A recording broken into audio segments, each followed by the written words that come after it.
खैर रमज़ान में एक बार फिर खुश आमदीद। गुफ्तगू का सिलसिला वहीं से जोड़ते हैं। नवाजुद्दीन साहब से हम पूछ रहे थे कि कई अदवार आपने देखे नवाज साहब, और हमने देखा, हम तो आपके फ़न के मोतरफ हैं ही, हमारी पूरी कौम मोतरफ है ही, लेकिन इसके साथ साथ जो पर्दे के पीछे होता था, और जब भी रमज़ान आता था आपने देखा कि एक टाइम आया कि बहुत ही कमर्शलाइज्ड हो गई थी बहुत सारी चीज़ें। अब वो टेम डाउन हुई है, थोड़े से उसमें तासीर पैदा करने की कोशिश की गई है, कंटेंट को बेहतर करने की कोशिश की गई है। आप कैसे देखते हैं इन अदवार को? शाह जी, मुझे बड़ा अच्छा लग रहा है कि आप बिल्कुल सादा तरीके से सेट लगा हुआ है और हम बड़ा सादे तरीके से कर रहे हैं और बहुत अच्छा लग रहा है। वो जो कमर्शलाइज काम था ना कि देन आगे बॉटल्स भी पड़ी हुई हैं, आगे वो डब्बे भी पड़े हुए हैं कमर्शियल्स, देन ये नो डाउट किसी के तामन से एक चीज़ चलनी वो एक अलग चीज़ है, लेकिन आपने प्रोडक्ट को प्रोमिनेट करना जो उसको है प्रॉपर दिखाना, फिर क्योंकि फिर रोज़ा कहीं खुल रहा है, कहीं आधे घंटे लेट खुलना है, कहीं 15 मिनट लेट खुलना है, तो कहीं पहले कोई खा रहा है तो कहीं कुछ हो रहा है, तो वो चीज़ ना बड़ा अजीब सा फील होता था। तो ये बड़ा अच्छा है कि आप दोबारा उस रंग की तरफ आएँ, क्योंकि जैसे आपने कंप्यूटर की भी बात की, मोबाइल की भी बात की, तो जब दौर वो बहुत अच्छा था जब मोबाइल नहीं था, जब हम टेलीपैथी के जरिए भी किसी को शिद्दत से याद करते थे तो कोई आ जाता था, या मोहल्ले में कोई एक टेलीफोन होता था तो वो भी कहते थे यार कि इतने बजे अपने रिश्तेदारों को कहना फ़ोन करें, हमारे यहाँ कोई बच्चा नहीं है कि कोई बुलवा ले।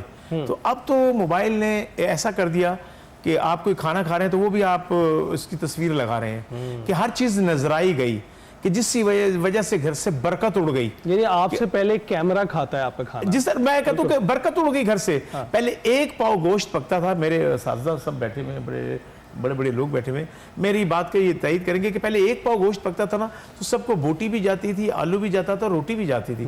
और आज 2 किलो भी आप दोपहर को बना लें तो शाम को आपको बाजार से लाना पड़ेगा, क्योंकि बरकत ही उड़ गई, क्योंकि हर चीज़ तो आप दिखा रहे हैं। तो पहले बुजुर्ग कहते थे कि यार जगह चेंज कर करके घर जाया करें, अब तो आप बता रहे होते हैं मैं इस टाइम यहाँ खड़ा हूँ, मैं वहाँ जा रहा हूँ, मैं ये खड़ा हूँ, ये चीज़ें जो है ना बड़े ओपन करके ना हमने बड़ा गलती की है। फिर ये जो जहन मोबाइल जो है ये आपका जहन पड़ गया है, आपके जो जहन में चल रहा है ना ये वो चीज़ें आने शुरू हो जाएंगी, वो प्रोडक्ट आनी शुरू हो जाएंगी। आप कोई चीज़ मंगवाना चाह रहे हैं तो वो चीज़ आने लगे, आप शूज़ पसंद करें वो चीज़ आने लगी, खुद आपका जहन ये खुद पड़ रहा है, लगे इंसान का बनाया हुआ है लेकिन ये आपका सारा जहन पड़ रहा है। फिर मैं एक चीज़ ये हैरान हूँ कि कुछ लोग जो कहते हैं कि जनाब अब हमने जो डिलीट शुदा चीज़ें हैं, अब एक ऐप ऐसी आ गई है कवर कर सकते जो 20 साल पहले की भी तस्वीरें वापस आ जाएंगी, तो इसका मतलब ये कहीं सेव है। तो क़यामत के दिन हमें भी नहीं बोलना पड़ेगा, मोबाइल ही दस देगा तू है गल की थी तुमने ये कुछ बताया। अच्छा नवाज साहब, ये तो आप बिल्कुल दुरुस्त बात कर रहे हैं। आप और हम ज़रा बेहतर तरीके से जान सकते हैं कि जो एक दिखावे की दुनिया है, ख़ास तौर पर जिसको हम आजकल कह रहे हैं कि इन्फ्लुएंसर्स हैं हमारे पास, या हमारे एक्टर्स हैं या सेलिब्रिटीज़ हैं, हम लोगों के पास कोई कैंपेन्स आती हैं और उस चीज़ को, प्रोडक्ट को हम जो है वो प्रमोट कर रहे होते हैं, लेकिन कोई जो बाकी लोग हमें देख रहे होते हैं उनको ये तासुर शायद इससे चला जाता है कि भाई ये तो इनके पास बहुत है और ये इस तरह की प्रोडक्ट्स जो है वो यूज़ कर रहे हैं, इनकी लाइफ बड़ी लग्जरी है।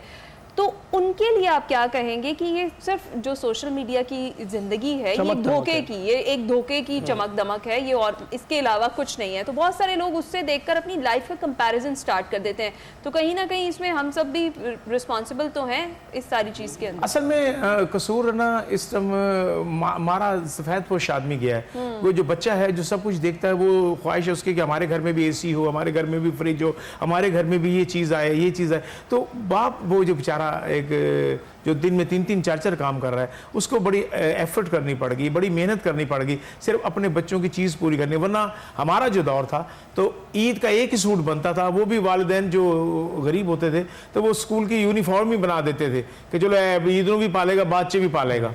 तो ये देखिए अब क्या है कि ईद की नमाज का अलहदा सूट है, पहले दिन का अलहदा, दूसरे दिन का अलहदा, तीसरे दिन का अलहदा, यानी कि हर रोज़ अब नुमाइश बिल्कुल अलहदा अजीब हो गई। कि मैं जब मेरी शादी हुई तो 2,000 रुपये तोला सोना था। हाँ। अब आप सोना ही देख लें तो 5.5 लाख तक पहुँच गया। तो बंदा क्या कर सकता है, गरीब आदमी जिसने शादी बहन बेटी की करनी, क्या वो सोना दे सकेगा या कुछ? तो मैं कहता हूँ आप ये बता रहे थे कि इसको बेहतर कैसे किया जा सकता है।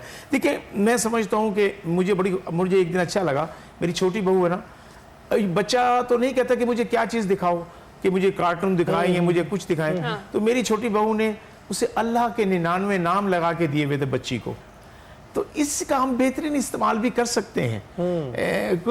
और सरकार दो आलम के 99 नाम भी आप बच्चे को दे सकते हैं कि उसको हम हमसाया मुल्क जो है वो अपना सब कुछ इसके थ्रू है ना हमारे बच्चों के अंदर सराहत कर रहा है, वो सब कुछ डाल रहा है। तो हम यही अल्लाह की जो चीज़ें हैं, अल्लाह के नाम है, नात शरीफ है या आयतें वगैरह, वो बच्चों को सुना दे। बच्चा तो देख रहा है ना, बच्चे ने तो वही अडॉप्ट करना है जो इसमें चल रहा है। तो आपका फर्ज बनता है कि आप उसको क्या दें। माँ बाप अब लागर हो गए कि वो बस ये हो गया, बस रख दिया, मैं लगा दोगे से बच्चे को लकड़ी की काठी लगा दो, फलाना कर दो, ये कर दो, वो कर दो। वैसे इस पे तज़किरा पहले भी फाज साहब ने जिक्र किया था इसका कि with great power comes great responsibility. आपको जब इतनी ताकत दे देता है डिजिटल मीडिया तो आप अपनी जिम्मेदारी को भुला नहीं सकते।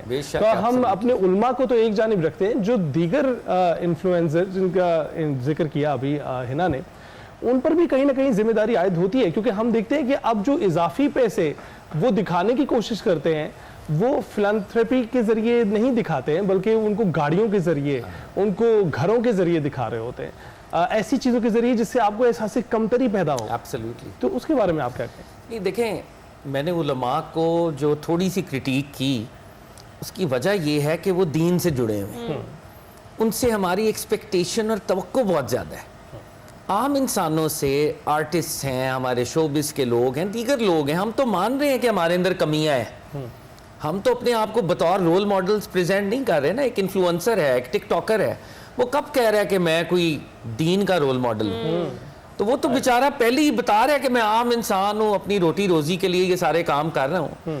मतलब वो तो क्लेम कर ही नहीं ना रहा, तो मैं इसलिए उसको शायद उतना क्रिटिसाइज ना करूँ, उससे मेरी वो एक्सपेक्टेशन नहीं है। वी आई अंडरस्टैंड, एक फिल्म देख रहा हूँ, एक प्ले देख रहा हूँ, एक थिएटर देख रहा हूँ, इट इज़ अ परफॉर्मेंस। तो परफॉर्मेंस वाले लोगों को मैं क्यों हद में तनकीद बनाऊँ, या फॉर दैट मैटर मैं अपने पॉलिटिकल क्लास को भी क्यों तनकीद बनाऊँ एक लेवल के ऊपर। भाई they are doing politics, we know this.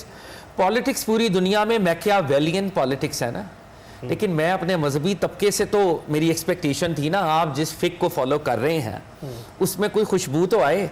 कोई इमाम जाफर सादिक की, इमाम अबू हनीफा की, मतलब इन हस्तियों की कोई खुशबू तो आ जाती तो हो उसमें। हाँ, उसमें कुछ तो मामला नजर आए ना। अब देखें, सरकार दो आलम सल्लल्लाहु अलैहि वसल्लम, आपकी ज़ाते बाबरकात, सहाबा को सख्ती से मना है मैं आऊँ खड़े नहीं होना। प्रोटोकॉल की नफी कर रहे हैं सरकार दो आलम। सरकार दो आलम ने सहाबा को सख्ती से मना किया हुआ था, when I will come no one will stand. हजरत अली उल मुर्तज़ा के हवाल में आता है, जब आप खलीफा बने तो आप वापस नमाज पढ़ा के अपने घर की तरफ जा रहे थे, तो एक आदमी आगे चलना शुरू हो गया, एक पीछे। आपने कहा तुम कौन हो? कहा जी मैं आपकी सिक्योरिटी हूँ, क्योंकि हालात बड़े खिलाफ हैं। उन्होंने कहा I don't need any security, Allah मेरा मुहाफिज है। तो हमारे उलमा, हमारे स्कॉलर्स, हमारे नात खान, हमारे जाकिरीन, ये जो बड़े बड़े कैवलकेड्स बना लिए हैं, ये जो बड़ी बड़ी गाड़ियों के अंदर फिर रहे हैं, ये शहनशाह अकबर को फॉलो कर रहे हैं आप, ये सरकार दो आलम को फॉलो कर रहे हैं आप। और आपके टेलीफोन जब हम व्हाट्सएप खोलते हैं तो उसमें लग्जरी के स्टेटसेस हैं, जो लंबी लंबी आपसे एक्सपेक्टेशन है ना, आपके दस्तरखान पर खुशबुए मोहम्मदी नजर आए, आपके दस्तरखान में सादगी नजर आए, दरवेशी फकर नजर आए। हमने कब कहा था कि आर्टिस्ट या स्कॉलर्स या एकेडमिक्स, भाई वो तो नीचे है ना, दे विल फॉलो यू। बिल्कुल बिल्कुल। तो दैट इज व्हाई मेरा दिल थोड़ा जलता है। और बड़ी इंपॉर्टेंट बात आपने की और बड़े इंपॉर्टेंट एंगल की तरफ आपने इशारा किया। नासिर साहब से भी इस पर उनकी राय जानेंगे, लेकिन खैर रमजान में अभी वक्त हुआ एक छोटे से वक्फे का, कुछ ही देर में हाजिर होंगे।